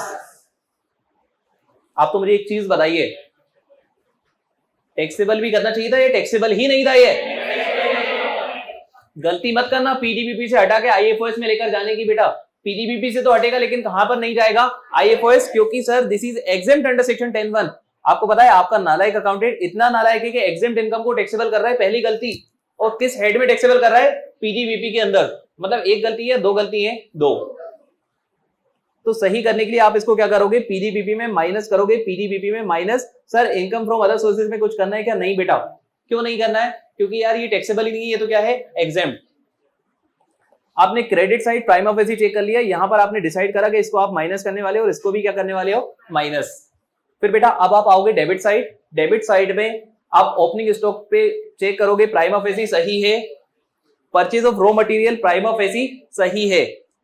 बेटा आप पता है शायद आज आप मुझसे एग्री करते होगे कि जिस बच्चे ने PDBP की क्लास अटेंड की है, अटेंड करना बहुत बड़ी बात है। जिसने अटेंड करी उसको मार्क्स मिलने वाले हैं, जिसने अटेंड नहीं करी ना बेटा उसको कुछ नहीं होने वाला। जिसने अटेंड नहीं करी ना, जिसने पेशेंस तोड़ दिया होगा उसके तो काम लग जाएंगे, लेकिन जिसने अटेंड करी है ना, बहुत शानदार टॉपिक है। लेकिन सिर्फ इस टॉपिक की एक ही रिक्वायरमेंट है, आपका पेशेंस। आपको 1 महीने तक क्या होने वाला था आपको नहीं पता था, आपको 1 महीने पेशेंस रख के क्लास अटेंड करनी थी, फैकल्टी पे भरोसा रखते हुए। अगर आपने क्लासेस अटेंड करी है तो आपको इसमें फ्री के मार्क्स मिलने वाले बहुत सारे। तो ओपनिंग स्टॉक हो गया, purchase of raw material prima facie सही है। इसके बाद बेटा मैन्युफैक्चरिंग एक्सपेंसेस प्राइमा फेसी सही है, ग्रॉस प्रॉफिट भी सही है, एडमिनिस्ट्रेटिव चार्जेस भी सही है, SGST पेनल्टी, वर्ड पेनल्टी, एक सेकंड रुक जाइए। पेनल्टी 2 टाइप की होती है, for breach of law, for breach of contract. Breach of contract वाली अलाउड है, लेकिन कौन सी वाली डिसअलाउड है? Breach of law. अलाउड है या डिसअलाउड? बेटा डिसअलाउड वर्ड का मतलब होता है ऐड कर देना। डिसअलाउड वर्ड का मतलब क्या है? ऐड कर देना। आप पता है आप में से बहुत सारे लोग मुझसे पूछते थे सर डिसअलाउड मतलब क्या, मैं आपसे बोलता था एक क्वेश्चन करेंगे जब आपको सब क्लियर होगा। तो डिसअलाउड का मतलब क्या होता है बेटा, उसको क्या कर देना, वापस से ऐड। अच्छा इसके बाद बेटा जीएसटी पेड, चलिए ये तो सही है prima facie. General expense prima facie सही है। Interest to bank on machinery loan prima facie सही है। डेप्रिसिएशन हमेशा प्राइमा फेसी गलत होगा। डिसअलाउ करने के लिए आप क्या कर दोगे, ऐड। अरे यस और नो? बच्चे ध्यान से सुनिएगा। चलिए एक काम करते हैं, पहले तो अपन इस क्वेश्चन को कंप्लीट करेंगे, फिर अपन थोड़ा सा एनालिसिस करेंगे अपार्ट फ्रॉम दिस क्वेश्चन। चलिए ये तो आपने प्राइमा फेसी चेक कर दिया और कितनी गलतियां आपको मिली हैं, दो चीजें आपने माइनस करी और दो चीजें आपने प्लस करी है प्राइमा फेसी। बेटा 4 मार्क्स हो चुके हैं आपके इस क्वेश्चन में, आपको 4 मार्क्स मिल चुके हैं। 2 गलती आपने यहां सही करी और 2 गलती आपने यहां सही करी। अब बेटा अब आप आएंगे क्वेश्चन, अभी ध्यान से सुनना बेटा। अगर कोई बच्चा ऐसा सोच रहा हो कि सर क्वेश्चन हो चुका है तो क्वेश्चन अब स्टार्ट होगा विद एडिशनल इंफॉर्मेशन सही मायने में, तो देखिए क्या बोला है, following are the further information relating to financial year 22-23। देखना अगर किसी को प्रोविजन याद नहीं है ना तो क्वेश्चन खुद याद दिलाएगा उसे, इतना लॉजिकल चैप्टर है, लॉजिकल फ्लो में जाता है पीजीबीपी। बोल रहा है administrative charges include 46,000 paid as commission to brother. 46,000 रुपए आपने अपने भाई को पे करे हैं commission. The commission amount at the market rate is 36,000 रुपए। बेटा औकात थी 36,000 की, आपने पे करा है 46,000, मतलब कितना औकात के बाहर पे किया है, 10,000। जितना आपने औकात से बाहर पे किया है वो डिसअलाउड होने वाला है under section 40 capital A subsection 2। अगर सेक्शन याद है तो ठीक है, सेक्शन याद नहीं है तो सिर्फ इतना लिखना है आपको, amount paid to relative will be excess amount paid to unreasonable amount paid to relative will be disallowed। तो भैया 10,000 रुपए आपके क्या हो जाएंगे, एड। अगर आपने ये सही कर दिया तो आपको ये मार्क्स भी मिल गया। मतलब बेटा आप अपने मार्क्स काउंट करते चलना, 4 ऊपर मिल चुके हैं, 1 यहां मिल चुका है, 5। आगे देखिए क्या लिखा है, असेसी पेड 33,000 इन कैश। बेटा ध्यान से सुनना, कैश में 10,000 की लिमिट है, लेकिन सभी के लिए है बेटा। ट्रांसपोर्टर के लिए लिमिट कितनी है, 35,000। इंस्टीट्यूट ने जानबूझ के आपको लिमिट से ज्यादा वाला अमाउंट दिया है, लेकिन पर्सन कौन दिया है, ट्रांसपोर्टर। लिमिट कितनी है बेटा, 35,000। अलाउड है या डिसअलाउड है, दिस विल बी अलाउड। बेटा ये खर्चा डिसअलाउ नहीं होगा, और डिसअलाउ नहीं होगा मतलब आपको कुछ नहीं करना, इक्वल टू रहने वाला है यहाँ पर, एज इट इज, जो था वही रहेगा। यस और नो? अब मेरा आपसे क्वेश्चन है, बेटा, क्या आपको इसके बारे में नोट लिखना चाहिए? आपको इसके बारे में नोट लिखना चाहिए बेटा, इसकी मार्किंग एग्जाम में। ये एडजस्टमेंट है जिसके बारे में इंस्टीट्यूट ने आपको कंफ्यूज करने के लिए लिखा है, और वो आपसे एक्सपेक्ट कर रहा है कि या तो आप उसे ऐड कर दो या माइनस कर दो, और कुछ नहीं कर रहे हो तो बता दो क्यों नहीं कर रहे हो बेटा? क्योंकि सर यहां पर लिमिट 10,000 थी ही नहीं, लिमिट कितनी थी, 35,000। Hence this expense is allowed. ये खर्चा कैसा है बेटा, अलाउड। अब मुझे एक चीज बताइएगा, ये खर्चा अलाउड है क्या, वो ऑलरेडी माइनस कर चुका है? यस। तो क्या आपको अलग से कुछ करने की जरूरत है? नहीं। अरे यस और नो? एग्जाम में यहां पर क्वेश्चन में वो लाइन घुमा के बोल सकता था कि भैया 33,000 रुपए ना उसने डिसअलाउ कर दिए थे। नालायक अकाउंटेंट को तो हो सकता है 10,000 की लिमिट पता हो, तो उसने 33,000 क्या कर दिए थे, डिसअलाउड। आप मुझे बताओ ये डिसअलाउड था या अलाउड था? तो बेटा अगर उसने डिसअलाउड करे थे तो आप इसको अलाउ कर लेते, माइनस कर लेते। अगर ऐसा कुछ होता तो आप समझिए मेरी बात को, आपको स्टिक टू दी क्वेश्चन देना है बेटा। क्वेश्चन जो आपसे करवा रहा है ना वो आपको लिख के देता है कि वो क्या करवाना चाह रहा है आपसे। इस क्वेश्चन में देखिए वर्ड, अगर अपन इसको पढ़े, assessee paid 33,000 in case to a transport carrier, this amount is included in manufacturing expense. तो बेटा 33,000 अलाउड है या डिसअलाउड, पहली चीज आपको डिसाइड करनी है, दिस इज अलाउड। अब बेटा अगर अलाउड है तो आपको ये चेक करना है कि नालायक अकाउंटेंट ने उसको लिया है या नहीं लिया। तो बेटा लिखा है ना इंक्लूडेड इन मैन्युफैक्चरिंग एक्सपेंस, मतलब उसने ऑलरेडी ले लिया है। तो बेटा ऑलरेडी ले लिया है तो आपको अलग से इसका डिडक्शन लेने की जरूरत नहीं है। मतलब आप यहां पर क्या करने वाले हो, as it is, equal to, ना प्लस करोगे ना माइनस।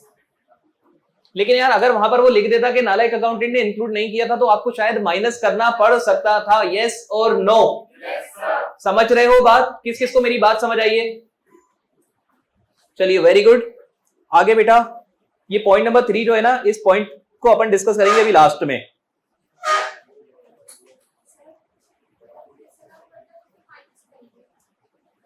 हाँ बेटा अगर उसने ऑलरेडी माइनस नहीं करा होता तो अपन माइनस करते, फिर अगर उसने ऑलरेडी माइनस नहीं करा होता तो अपन आज माइनस करते उसे। फोकस करिएगा बच्चे। अच्छा मार्किंग अपन लेते हुए चले, चलो मार्किंग अपन लास्ट में ही देखेंगे, इंडिविजुअल मार्किंग देखेंगे सबकी। लिखा है बेटा bank term loan interest actually paid up to 31 March 2023 was 20,000 and balance was paid in November 23। बेटा दो, इसको आप ऑडिट वाला मान लो यार। ऑडिट वाली की ड्यू डेट क्या होती है? ऑडिट वाली की ड्यू डेट होती है 31 अक्टूबर। अरे यस और नो? आप देखिए क्या बोल रहे हैं कि बैंक लोन का जो इंटरेस्ट था आपने 20,000 तो पे कर दिया था इसी साल, और बचा हुआ कितना? 40,000। बैलेंस मतलब 40,000 वर paid in November 2023। Section 43B, interest on loan taken from 5 people, scheduled bank, public financial institution, state financial investment corporation, state industrial investment corporation और नॉन बैंकिंग फाइनेंशियल कंपनी।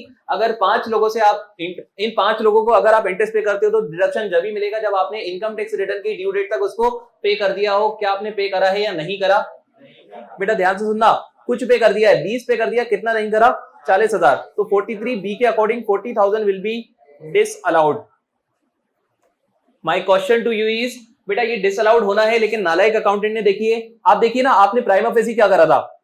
आपने प्राइमा फेसी इसको सही करा था, लेकिन मुझे बताओ आज जब आपने एडिशनल इंफॉर्मेशन पढ़ी क्या ये सही था या गलत था?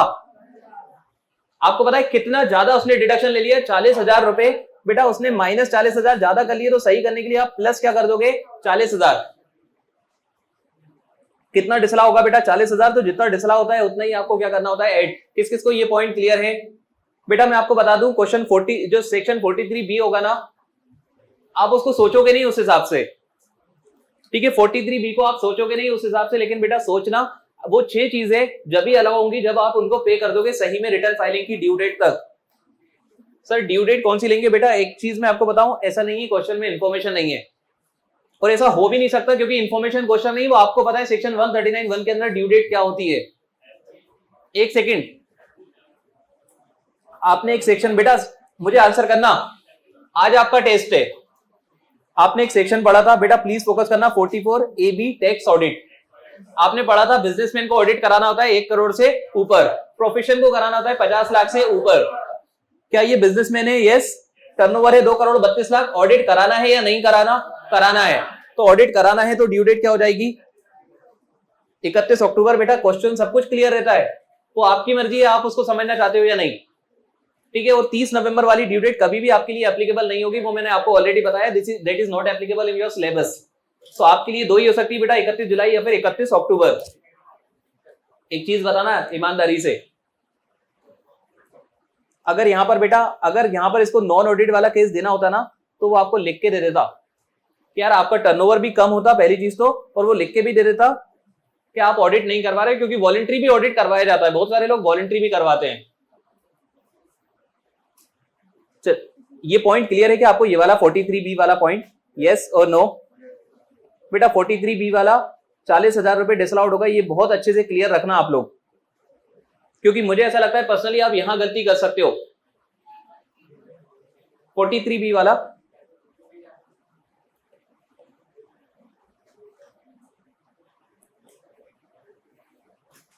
बेटा अपन ने 60,000 रुपए का इंटरेस्ट का डिडक्शन लिया हुआ है नालायक अकाउंटेंट ने।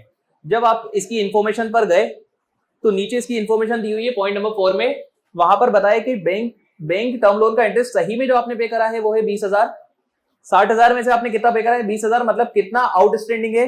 40,000। बेटा ये 40,000 आपने पे करा है नवंबर में, ड्यू डेट के बाद। और मैंने आपको क्या सिखाया? 43B क्या बोलता है आपको? 43B बोलता है बेटा 6 खर्चे, जिसमें से एक था interest on loan taken from 5 people.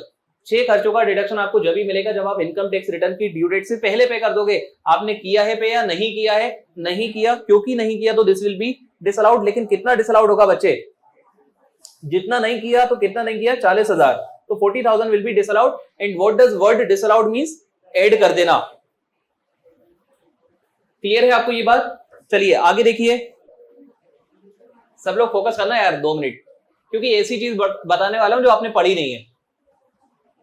बेटा एक टॉपिक है हाउस प्रॉपर्टी जो आपने अभी पढ़ा नहीं है, शायद आपका अभी स्टार्ट हुआ नहीं है, और एक टॉपिक है डिडक्शन जो आप आगे पढ़ोगे फ्यूचर में। इस पॉइंट में बेटा वो चीजें कवर हो रही हैं जो आपने पढ़ी नहीं है, मैं फिर भी आपको अभी के लिए बता रहा हूं, जब पढ़ लोगे आपको खुद से क्लियर हो जाएगा। बड़ी सिंपल सी चीज पूछी हुई है, तो प्लीज फोकस करिएगा। टॉपिक आपने नहीं पढ़ा, जितना रेलेवेंट है वो अभी आज डिस्कस कर रहा हूं, समझ आए तो ठीक है, नहीं आए तो भी कोई दिक्कत नहीं है, आगे आप पूरा टॉपिक पढ़ने वाले हो। वो लिखा है housing loan principal repaid during the year was 50,000 rupees. कितना आपने प्रिंसिपल रीपे किया है? 50,000 रुपए हाउसिंग लोन। बेटा मैं आपको बता दूं, हाउसिंग लोन का प्रिंसिपल रीपे जब आप करते हो तो एक सेक्शन है आपका 80C जो आप पढ़ोगे डिडक्शन वाले टॉपिक के अंदर लास्ट में, ठीक है। डिडक्शन वाला टॉपिक मैं आपको कराऊंगा जिसके अंदर आप पढ़ोगे section number 80C, one of the most important section of your syllabus. यहां पर आप ऐसा पाओगे कि जब भी आप हाउसिंग लोन का प्रिंसिपल रीपे करते हो तो बेटा आपको उसका डिडक्शन मिलता है। चैप्टर का नाम ही क्या है? डिडक्शन। तो आपको उसका क्या मिलता है? डिडक्शन। और बेटा मैं आपको बता दूं 5 हेड होती है। कितनी हेड होती है? 5। कौन कौन सी होती है जल्दी से बताओ? Salary, house property, PGBP, capital gain, IFOS. 5 head होती है। इस 5 हेड के टोटल को आप बोलते हो ग्रॉस टोटल इनकम। उसमें से आप एक चीज माइनस करते हो, डिडक्शंस। डिडक्शंस, समझ रहे हो मेरी बात? और माइनस करने के बाद क्या जाता है बेटा? Net taxable income. तो deduction is your separate topic जो आप पढ़ने वाले हो। अभी उसका सिर्फ एक रेलेवेंट पार्ट 80C। 80C बेटा बहुत बड़ा सेक्शन है, मैं आपको बता दूं वेर एक्ट में 5-6 पेज का जाता है, तो बहुत बड़ा सेक्शन है। उसकी सिर्फ एक लाइन में आपको बता रहा हूं कि अगर आप हाउसिंग लोन का प्रिंसिपल अमाउंट रीपे करते हो तो आपको डिडक्शन मिलता है 1.5 लाख रुपए तक का। तो बेटा 80C में आपने यहां पर देखिए क्या लिखा है, housing loan principal repaid during the year was 50,000, तो आपको इसका क्या मिलने वाला है? Deduction. And it relate to residential property acquired by him in previous year 2021 for self occupation, ठीक है। Interest on housing loan was 23,000। अब बेटा एक और चीज, इंटरेस्ट ऑन लोन टेकन 23,000 रुपए। बच्चे ध्यान से सुनना, इनकम फ्रॉम हाउस प्रॉपर्टी अभी आपका स्टार्ट नहीं हुआ है। जब आपका स्टार्ट हो जाएगा, कंप्लीट हो जाएगा, तो आपको समझ आएगा कि जो भी इंटरेस्ट आप हाउस प्रॉपर्टी पे करते हो उसका भी आपको क्या मिलता है? डिडक्शन। तो इन दोनों पॉइंट का पीजीबीपी से कोई लेना देना ही नहीं है। ये दोनों पॉइंट बेटा सेपरेट टॉपिक से उठकर आए हैं। कौन से टॉपिक से? एक है हाउस प्रॉपर्टी और एक कौन सा है? डिडक्शन। और अच्छी बात यह कि ना हमने हाउस प्रॉपर्टी पढ़ा ना ही हमने डिडक्शन पढ़ा। जब हम पढ़ लेंगे तो ये पॉइंट क्लियर रहेगा। बेटा मैं आपको बता दूं, अगर उसमें आप इतना लेवल पढ़ने वाले हो तो इसका लेवल ये है, मतलब पहली ही जो लाइन शायद आप पढ़ोगे ना डिडक्शन के अंदर, वो यही पढ़ोगे, प्रिंसिपल रीपेमेंट। तो अभी के लिए यार अगर समझ आया तो ठीक, क्योंकि आना तो बनता ही नहीं है अभी, ठीक है, आना तो बनता ही नहीं है। प्रिंसिपल बेटा समझ भले नहीं आया लेकिन कम से कम इतना याद तो रख लेना चाहिए, क्योंकि ये क्वेश्चन में आपके सामने आ रहा है। बेटा याद क्या रखना चाहिए? Principal amount repaid. क्या होने वाला है प्रिंसिपल अमाउंट रीपेड का? जल्दी से बताइए मुझे। डिडक्शन मिलने वाला है 80C के अंदर, याद तो करना है, ठीक है। आगे आप पढ़ोगे, लेकिन जब मैं उस दिन पढ़ाऊंगा ना, उस दिन आप मुझे बताना सर ये तो एक तो इसमें से ऑलरेडी पढ़ के बैठे थे। क्या पढ़ के बैठे थे? Repayment of principal loan, 80C के अंदर डिडक्शन। अच्छा, इंटरेस्ट ऑन हाउस प्रॉपर्टी का डिडक्शन किस सेक्शन में मिलेगा? सेक्शन छोड़ो, किस चैप्टर के अंदर मिलेगा? Income from house property, not in PGBP. Clear है आपको? तो अब मैं अगर आपसे पूछूं क्या ये पॉइंट आपका पीजीबीपी से रिलेटेड है? नहीं, this point is not related to PGBP. Clear है आपको ये बात? आगे बेटा देखिए, depreciation allowable under this act is computed on the basis of following information. Depreciation calculate करने की इंफॉर्मेशन दी है, हमें बताया हुआ है बेटा opening WDB. This is opening WDB कितना? 11,90,000। अच्छा, एडिशन कितना है? 2 लाख। एक सेकेंड फोकस करिएगा बेटा। ओपनिंग डब्ल्यूडीबी कितनी है? 11,90,000 रुपए। This is your opening WDB 11,90,000। अच्छा, टोटल एडिशन कितने हुए हैं? 4 लाख। इसमें से बेटा addition during the year used for more than 180 days कितने हैं? 2 लाख। बेटा मोर देन 180 डेज मतलब क्या फुल होता है क्या? तो आप मुझे ये बता दो ना, एक और एडिशन है जो कि क्वेश्चन में आपको निकालना पड़ेगा सर, वो है 2 लाख और वो है हाफ वाला। कैसे निकाला बेटा? टोटल गिवन है और फुल वाला गिवन है, तो हाफ वाला आप बैलेंसिंग निकाल सकते हो। अरे यस और नो? अब बेटा आप है ना वही जो मैंने आपको तरीका सिखाया है, आप वैसे तरीका लगाओगे तो आपका डेप्रिसिएशन कैलकुलेट हो जाएगा। मैं यहाँ पर शॉर्ट में कर रहा हूँ, आपको शॉर्ट नहीं करना है। आपने मेरी कसम खाई थी कि आप हमेशा डेप्रिसिएशन वैसे ही कैलकुलेट करोगे, उस कसम को मत भूलना, ठीक है। मैं यहाँ पर शॉर्ट में कर रहा हूँ क्योंकि मैं कर सकता हूँ, ठीक है। मैंने कोई कसम नहीं खाई है आप लोगों की। तो बेटा 11,90,000 पे फुल मिलेगा कितना? 15%। 2 लाख पे भी फुल मिलेगा 15%, और बचे हुए 2 लाख पे मिलेगा आधा, मतलब 7.5%। तो अगर आप कैलकुलेशन करेंगे तो कितना डेप्रिसिएशन आएगा? डेप्रिसिएशन का अमाउंट बता दीजिए। 2,23,500। बेटा आपने कसम खाई है मेरी, मुझे पता चल जाएगा कुछ हो गया तो। 2,23,500 रुपए। चलिए अब मेरी बात ध्यान से सुनिए, मैं आपको एक चीज बता देता हूं।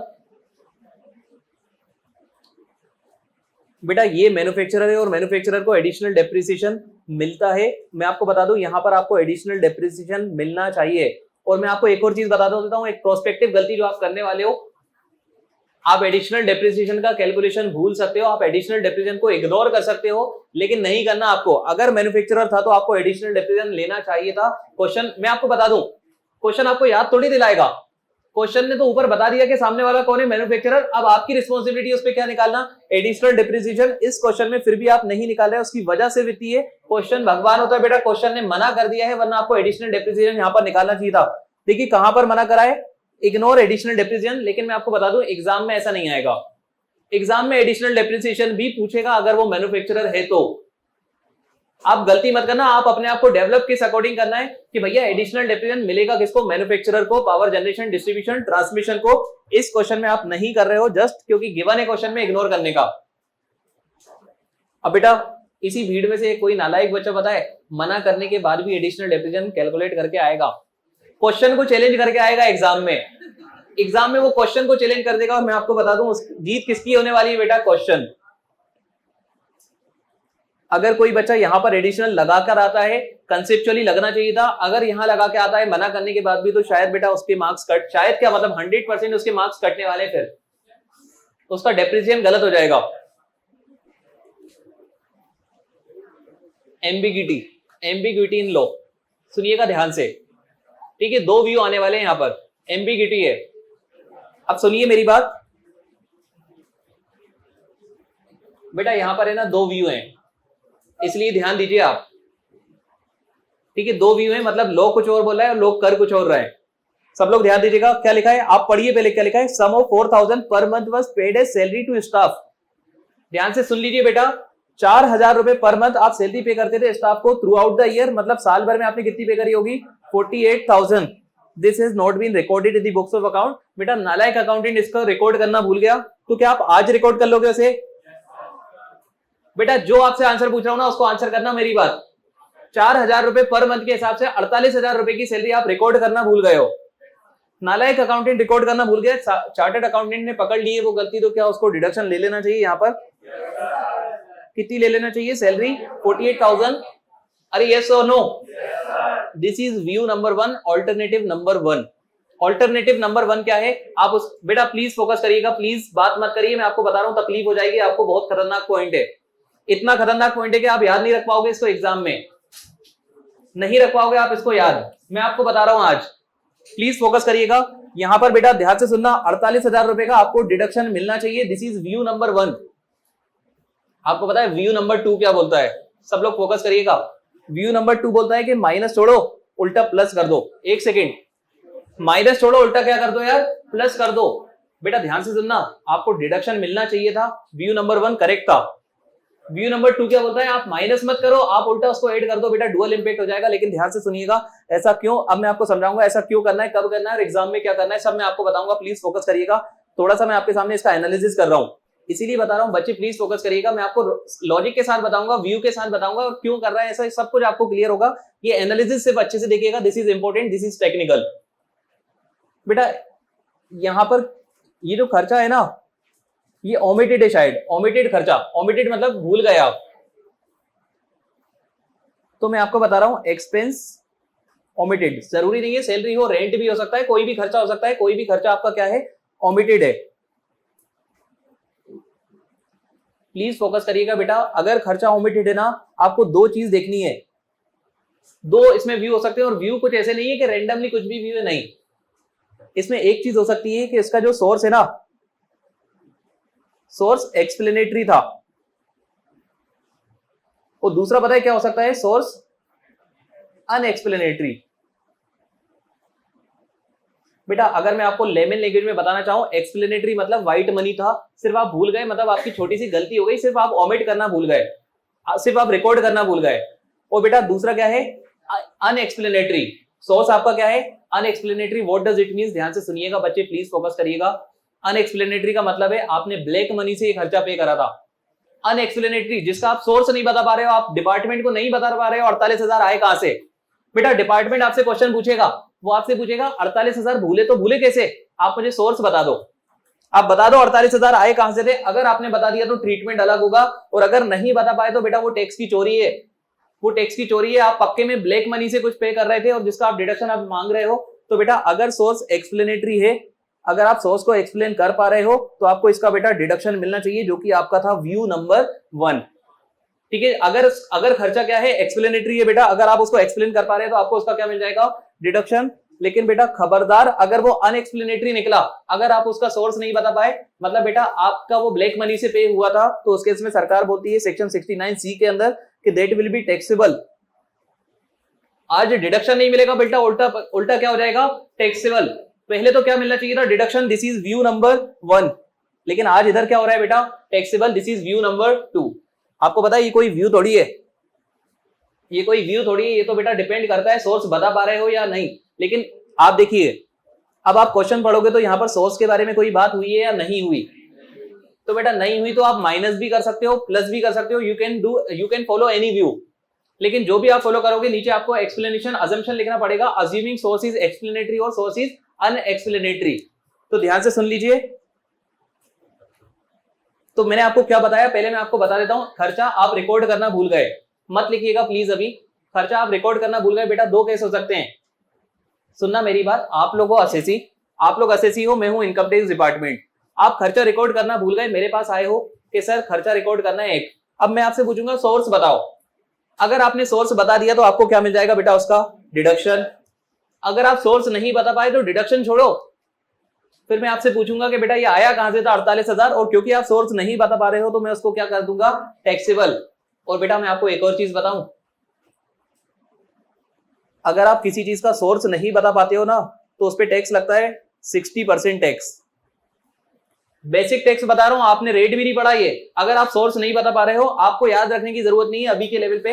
अगर आप सोर्स नहीं बता पा रहे हो, चोरी का पैसा है, ब्लैक मनी है, 60% टैक्स लगेगा, 25% सरचार्ज लगेगा, 4% सेस लगेगा, टोटल 78% आपका हो जाएगा टैक्स। 78% तो टैक्स हो जाएगा बेटा, this is just a tax. अभी इंटरेस्ट और पेनल्टी लगना बाकी है। आप समझिए मेरी बात को, ध्यान से सुन लीजिए, सब लोग समझ लीजिए बेटा। अगर आपके घर में कोई टैक्स की चोरी करता है, ध्यान से सुन लो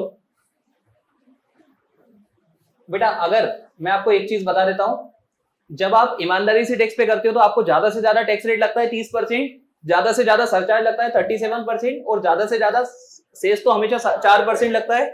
जब आप उसको ऐड करोगे 30% प्लस 37% प्लस 4% अगर आप करोगे तो 42.744% आता है मैक्सिमम।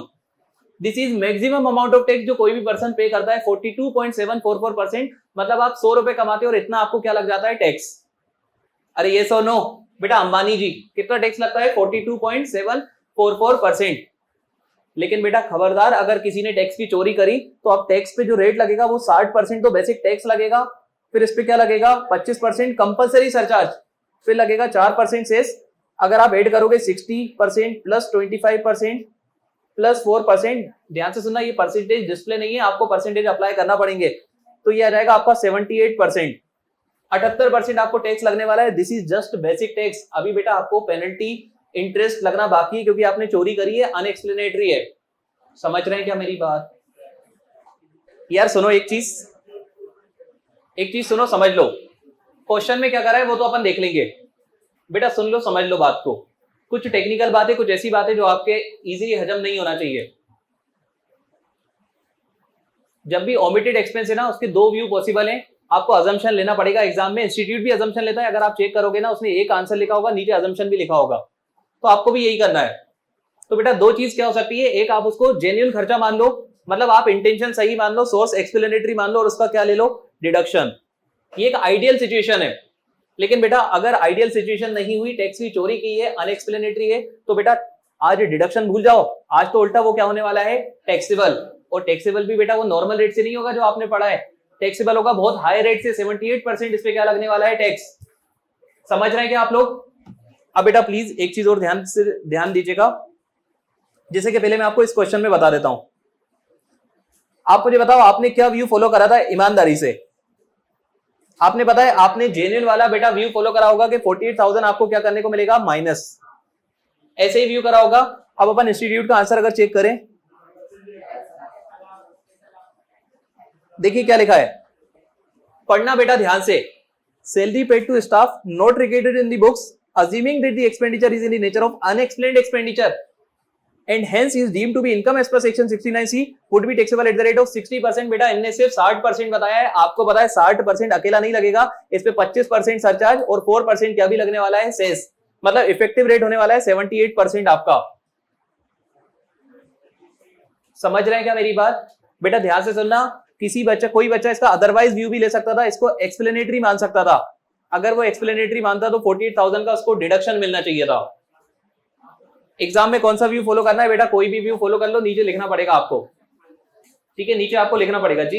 एक बार अपन ने जो सॉल्यूशन करा है ना, अच्छा आपको फॉर्मेट पता है क्या? फॉर्मेट बताइए कैसा फॉर्मेट रहेगा? पर्टिकुलर्स, नोट, अमाउंट कौन सा, कैलकुलेशन और अमाउंट इन डिटेल। तो बेटा और स्टार्ट कहां से करोगे? इनडायरेक्ट मेथड हमेशा कहां से स्टार्ट करोगे? Net profit as per profit and loss account, मतलब कहां से स्टार्ट करोगे? 5 लाख। इस क्वेश्चन में बेटा कहां से स्टार्ट करोगे? 5 लाख। इस 5 लाख में कुछ चीजें ऐड करोगे और कुछ चीजें आप क्या करोगे? लेस। ऐड बेटा फर्स्ट पेज पे करोगे, लेस कौन से पेज पे करोगे? नेक्स्ट वाले पे। अब एक काम करते हैं ना, क्वेश्चन पूरा अपन डिस्कस कर चुके हैं, एक बार सिर्फ सॉल्यूशन का ऑडिट करेंगे, सिर्फ ऑडिट, और देखेंगे जो ट्रीटमेंट हमने करा है और इन्होंने करा है सही है या गलत है। बेटा 10,000 रुपए एक्सेस कमीशन जो भाई को पे करा था वो ऐड करा है इनने, क्या सही करा है? अच्छा डिसअलाउंस ये 33,000 रुपए पे इनने कुछ भी नहीं करा, क्या सही करा है? क्योंकि लिमिट 33 थी या 35 थी जी। तो बेटा इन्होंने नोट का अलग से कॉलम नहीं बनाया ना, इसलिए यही लिख रहा है सब। बेटा इनके प्रेजेंटेशन में और हमारे प्रेजेंटेशन में फर्क है, समझना मेरी बात। इनका प्रेजेंटेशन में खिचड़ी हो जाती है, सॉल्यूशन 5-6 पेज तक मेन सॉल्यूशन चल जाता है, अपन को ऐसा नहीं करना, ठीक है, अपन नोट अलग से बनाएंगे उसके। बेटा ये सैलरी इन्होंने क्या अजम्पशन लिया है? अनएक्सप्लेनेटरी, इसलिए सैलरी को इन्होंने क्या करा है? 48,008। किसी बच्चे ने, वैसे तो आपको पता ही नहीं था, लेकिन एग्जाम में आप इसको माइनस भी कर सकते थे, assuming it as explanatory expenditure. इसके बाद बेटा बैंक टर्म लोन 40,000 आपने ऐड किया है, आपने भी क्या ही करा था उसको? ऐड। फिर देखिए जीएसटी की पेनल्टी, लॉ की पेनल्टी, ऐड, यस और नो? बस बेटा जो अपन ने डिस्कस करा है ना, अपन उसको चेक कर रहे हैं कि हमने सही करा है या गलत करा है, इसलिए ध्यान दीजिए उसको सब लोग अच्छे से। इसके बाद डिविडेंड फ्रॉम डोमेस्टिक कंपनी आपने माइनस किया है, वजह क्या थी इसकी? बेटा this was not taxable under PGBP, it was taxable under income from other sources. इसके बाद इनकम फ्रॉम एग्रीकल्चर आपने माइनस किया है क्योंकि दिस वाज नॉट टैक्सेबल, आपने इसको क्या किया है? माइनस। और बेटा डेप्रिसिएशन इनकम टैक्स एक्ट के अकॉर्डिंग 223, तो आपका पीजीबीपी आ जाएगा बेटा सब कुछ करने के बाद 3,84,500 रुपए। ओके हाँ बेटा ध्यान से सुन लो इधर, इनकम फ्रॉम हाउस प्रॉपर्टी, ठीक है, इनकम फ्रॉम हाउस प्रॉपर्टी ये आपका सिलेबस में हुआ नहीं है इसलिए होल्ड।